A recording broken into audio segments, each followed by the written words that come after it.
arms don't make arguments, debaters do.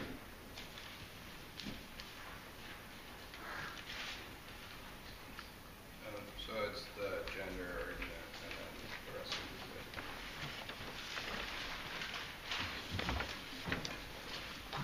What?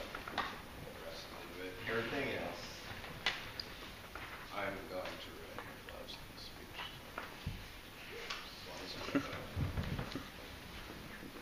And I really do want to only have two things though.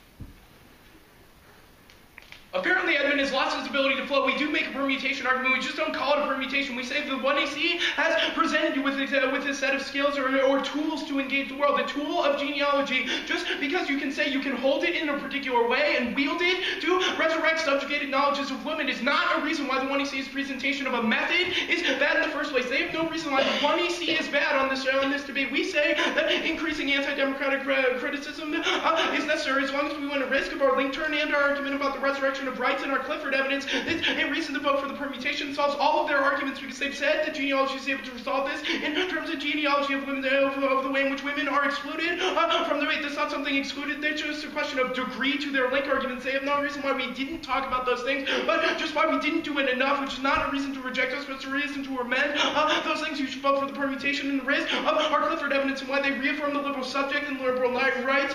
They assume that you can just silently add on women. They say this tacking on link argument. That's functionally what the alternative does. It's just like, well, do the 1AC and tack on this notion of women, which means that either the alternative links do this argument or we don't. You say human as well in your evidence, which is the reason why you should reject them if you vote on this gender argument in the debate. Just because we didn't highlight it, you can't present all of those things. It's not a reason why this evidence is bad. Not a reason why this evidence is bad in the first place. Also, they have no real impact argument to this. There's no reason why the floating pig genealogies are always particular. You don't solve the 1AC by just merely saying added on. It's rather something that is practiced, always particular. It's not like just because Foucault did a genealogy once, then genealogy's been solved forever, which means that they don't have a warrant to any of the impact arguments in this debate. There's no explanation about why women should be a starting point. That still mirrors the teleological system that necessitates a notion of truth that's criticized in the 1AC as something that normalizes subjects and leads to violence in the first place. Their notion of social justice and drawing on those things in terms of liberalism is something that links all the 1AC offense. Our evidence indicates that that causes normalization of war, which means there's a DA to the alternative. The 1AC is still a good method, even if you agree with everything they said.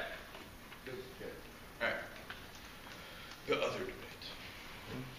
The role of the judge is whether or not the 1AC is a good intellectual vision of debate. There's no singular actor in debate. We don't have to define one. There are many. There are you, there are us, there are our opponents. These are all agents within debate. There's no reason why we should have to define them. Even if agent debates are important, you can still talk about our use of agency and why it's bad, which means that we don't exclude their ground in this debate. All of that education is still possible. You just have to refuse to engage in it in the first place. There's no reason why that normalization is necessarily good, even if those agency discussions are good. The 1AC is a genealogy. It's still a good way to cut into politics and the politics of exclusion that exists in debate now. It's not about solving. It's not about models. There is no model for how everyone should judge debate. That doesn't mean that debate turns into absolute relativism. You can still judge particular arguments against each other. They still could have made a Marxism argument about history. There's no reason why, even if they have won a vision of ethics in this debate, that is exclusive with the affirmative presentation. They have no DA. He doesn't extend any of his arguments about trade-off. Even if it is good to talk about global things, that's not a reason why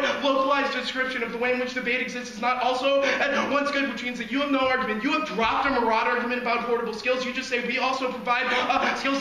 That's not particular to this evidence is defending Foucauldian genealogy and saying that the notion of skill leads to a care of the self, which solves the majority of your ethics argument. However, you make an argument that it's about knowledge, it's about stacking knowledge about other people. It's about turning them into information blips so we can sell them on an intellectual market. This is vampirism of the intellectual. He assuages his guilt for things that are going on in the world by saying, well, I can know they're suffering. Our evidence indicates that leads to violence. We don't say that you abdicate those things, but rather locally understand compassion within the debate community, which means that we solve their ethical impact argument way better than they did.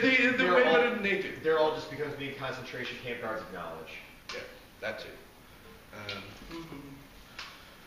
They've also conceded an agency argument that when you defer agency to something outside of yourself, some change that must occur within a cultural context outside of yourself, our Antonio evidence says that breeds passivity, that you always externalize, never understand how you exist in a community, which is the reason that 1AC is able to solve this passivity argument, but they are not. Our Baudrillard evidence is a good impact turn to the way in which they conceptualize ethics on a global level. They have lost their notion of reality. They can't understand where they are, so they go to Africa and say there's female genital mutilation. That assures them of the reality of suffering of the world. That's a form of vampirism that leads to violence. We need to radically redetermine the ethics towards a care of the self that's able to resolve the notion that people are understood through merely accumulating knowledge. Yes, genealogy is a type of knowledge, but it's a particular one that enforces the model of cutting into those communities, which means that we are able to create an ethical community, and they are not. The only examples in this debate, yes, there are dangerous things, and what those skills can be used for, only in ethics of the care of the self can solve that. That's our Murad evidence, which is made above. There's